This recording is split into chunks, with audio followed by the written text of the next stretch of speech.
I know not, neither understand I what thou sayest. A good place to start is with Peter's 3 denials of Jesus. In John 1:1-5, we read, In the beginning was the Word, and the Word was toward God, and God was the Word. This one was in the beginning with God.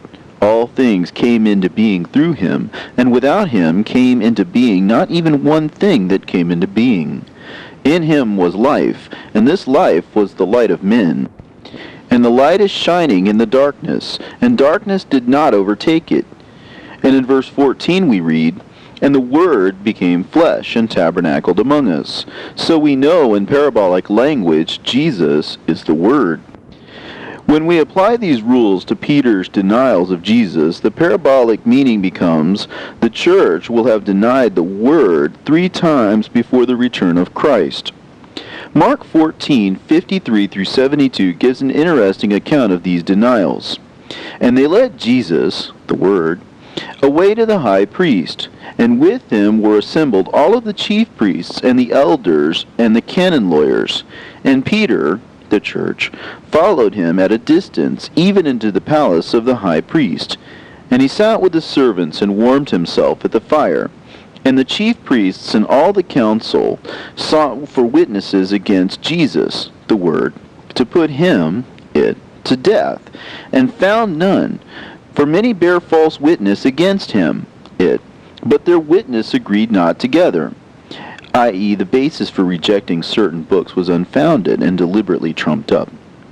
And there arose certain and bare false witness against him, saying, We heard him say, I will destroy this temple that is made with hands, the natural church, and within 3 days, i.e. in the 3rd millennium, I will build another made without hands, i.e. the undefiled church.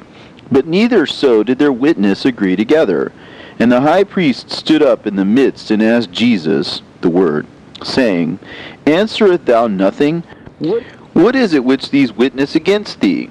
But he, the Word, held his peace, and answered nothing. Again the high priest asked him, and said unto him, Art thou the Christ, the Son of the Blessed? And Jesus said, I am. And you shall see the Son of Man sitting on the right hand of power, and coming in the clouds of heaven. Then the high priest rent his clothes, and saith, What need we any further witnesses? Ye have heard the blasphemy. What think ye? I.e., let's put the Word to the test, and see if it really comes to pass. And they all condemned him, the Word, to be guilty of death. And some began to spit on him, and to cover his face, and to buffet him, and to say unto him, Prophesy. And the servants did strike him with the palms of their hands. The Word was abused, hidden, destroyed, etc. And as Peter, the church, was beneath in the palace, there cometh one of the maids of the high priest, to accuse the church of adhering to the Word. And when she saw Peter warming himself, i.e. seeking to be comfortable during a very trying time in church history, she looked upon him and said, And thou also wast with Jesus of Nazareth.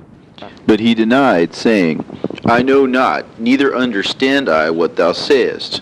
And he went out onto the porch, and the cock crew, meaning this event took place before the 1st millennium. And a maid saw him again, and began to say to them that stood by, This is one of them, i.e. those who adhere to all of God's words. And he denied it again. This was in the 17th century, when the Protestants, by consensus, removed the Apocrypha from the canon. Note Matthew 26:72 uses the word oath to describe this particular denial of the Word. And a little after, they that stood by again said to Peter, the church, Surely thou art one of them, for thou art a Galilean, and thy speech agreeth thereto. The scriptures that you use will tell the very story of your past and future. And he, the church, began to curse and to swear, saying, I know not this man, Word, of whom you speak. And the second time the cock crew, the year 2000, and Peter, the church, called to mind the word that Jesus, the Word, said unto him, Before the cock crow twice, thou shalt deny me thrice. And when he thought thereon, he wept. The church will regret having made such a horrible mistake. This is what actually happened. The church took centuries to finally fix the canon at 66 books that were considered to be authentic, plus an additional 15 books that were still more or less in dispute. Specific dates as to when this decision was actually made are a bit hard to determine, but it is agreed that the issue was settled sometime during the late 4th century. This is why the cock crowed between the first and second denials, because the first denial was destined to occur before AD 1000, and two were destined to follow afterward. The second denial was, as previously stated, when the Protestants dropped the disputed books by mutual consensus. The third will be when the Church will be confronted with this issue around the year 2000, the second cock crow, the dawn of the third day. The detail about Peter's accent is intriguing because it has to do with the way words are spoken. In other words, the Bible is written in parables and codes. The Church, as will be demonstrated later in this treatise, will not admit to this mistake, even though it will be easily demonstrated through the interpretation of parables.